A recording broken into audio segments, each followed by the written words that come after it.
Please scream and yell at any point in time, you guys, all right? Yeah. Hello, everybody. My name is Lisa M. Arguin, and I'm the author of a little book called The Crazybrave Songwriter, a spiritual guide to creative songwriting. I am a super creative and an entrepreneurial optimist.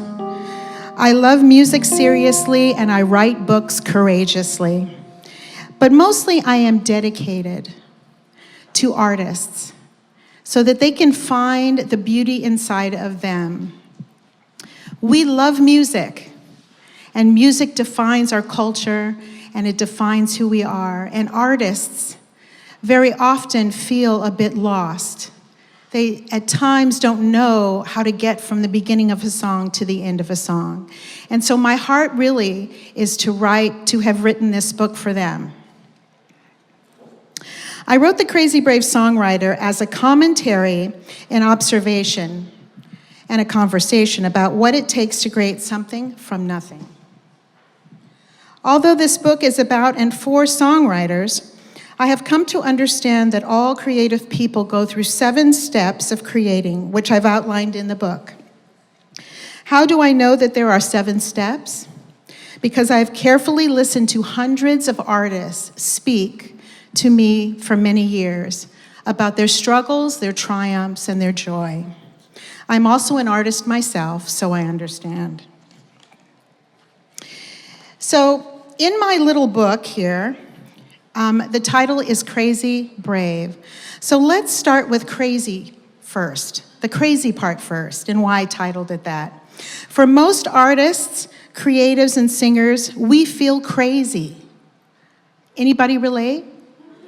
We feel crazy. So why do we feel so crazy all the time? I believe part of that is because we've been told we were crazy, because we wear clothes that are a little different, because we think a little different, because we cut our hair and color our hair in different and strange ways. But really the truth is that we have come to the planet to give a message, and that we are wired a certain way, and that is our giftedness. It's not our crazy. No one tells us how to figure out our craziness and why we are wired the way that we are. But over time and through observation and counsel, I've discovered a few things that seem to ring true. In the positive, and some of you may recognize this in yourself if you're creative people, in the positive, they are dreamers. They feel everything around them all the time. Can I get an amen? That's right. They are highly intuitive. They have the capacity to experience an expanded sense of spiritual connectedness as it relates to their art. They are extremely generous people who care deeply about others. They have a large capacity for universal compassion, and they often have their pulse on global matters. They are divergent, out-of-the-box thinkers, and are able to come up with answers that other people in the room had not even considered. They are intellectually smart and brilliant, not accurately measured by the Unified School Districts of America. You know what I'm saying? Right. They have a childlike naivete and innocence about them. They are natural risk takers. They have a message to share and a strong desire to share it. They have a great deal of physical energy when they are engaged in their art and working on a new project.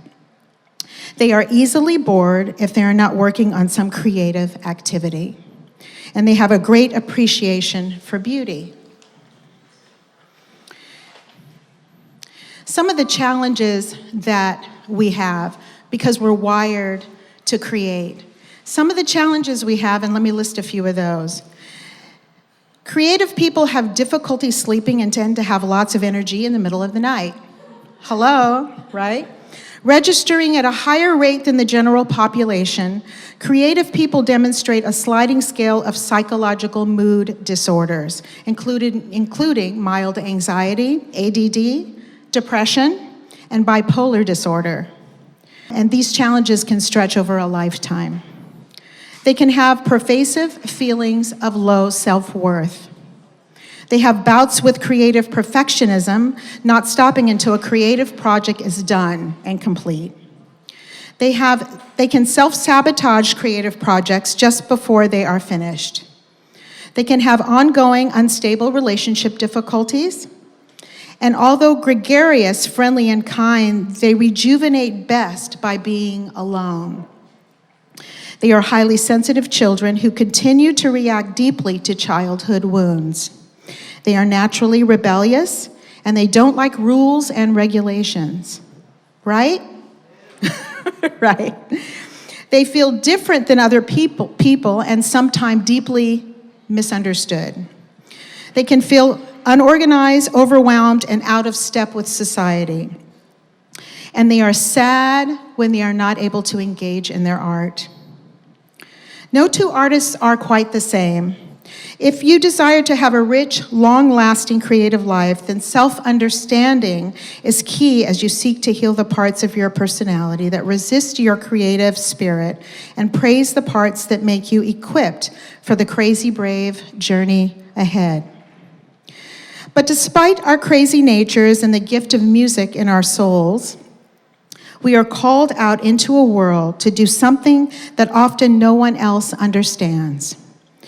Tonight, I'd like to walk you through some of the main ideas in the book. There are 7 steps that I've identified for creative people in order to help them cope and understand themselves better. We won't go through all the steps, but I'd like to begin to walk you through a few of the important parts. So let's begin with step number 1, the spark of inspiration. Here's a poem. A flicker turns into a fire. An angry emotion grows into rage. A happy thought evolves upward into joy. Pay attention to the spark of creativity and inspiration as it arrives at your doorstep. A little bit from the book here, on page 28. The act of deep listening involves a sacred connection that is naturally therapeutic. Counselors use deep listening to help clients get to the root of a problem. Teachers use it to serve students, and mothers use it to listen to what their children need. You can use it for deeper spiritual understanding within yourself as you seek to write honestly and then to extend your song to others who might be healed by the music you create. I want you to take a listen to this next piece and this next artist that's coming up to the stage. There won't be lyrics to this song that you understand, and that's done on purpose. But I want you to listen to what you feel when she sings. And she can come on up now. Let's welcome Shelley to the stage.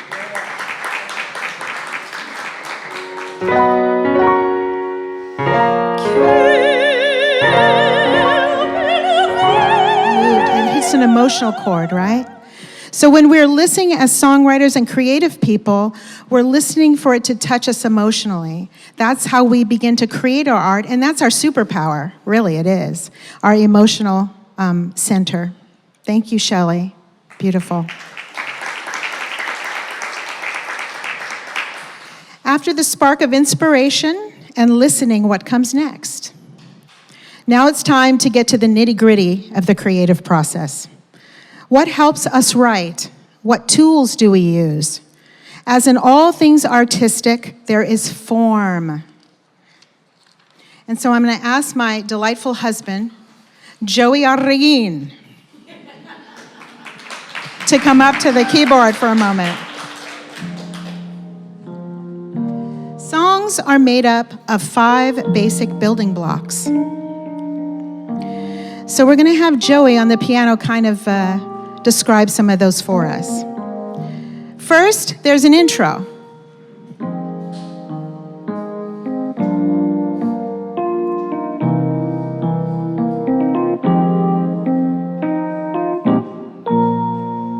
That's an intro, right?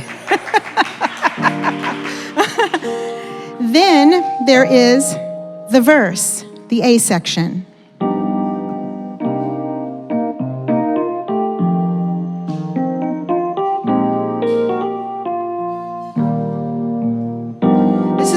where the story is told.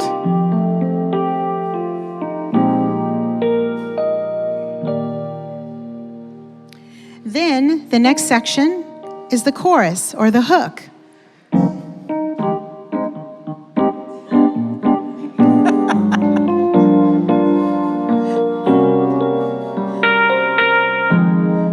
Everybody should write a song. How about that? That's a hook. Then there's the bridge. Comes after the hook. Bridges are interesting. They kind of change the mood, and they really do connect two parts of a song. And that's what their use is, to give us a little bit of a rest before we get back into the hook again.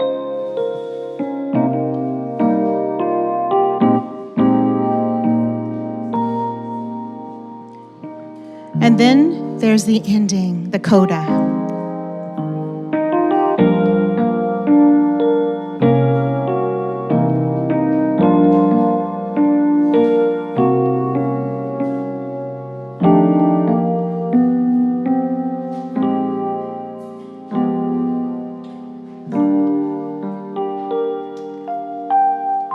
So at the beginning, we were talking about crazy. So let's talk about a little bit now about bravery.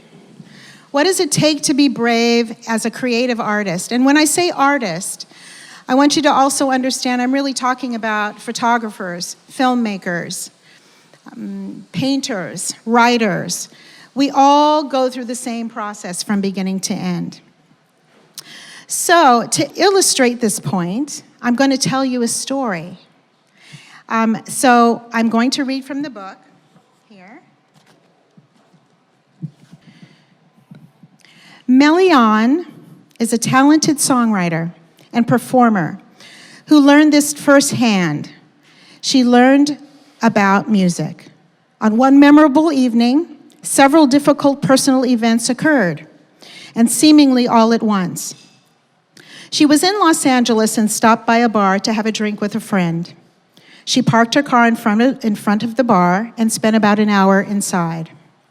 When she returned to the car, she discovered, to her horror, that it had been broken into. Everything was gone: her laptop, her purse, and her phone.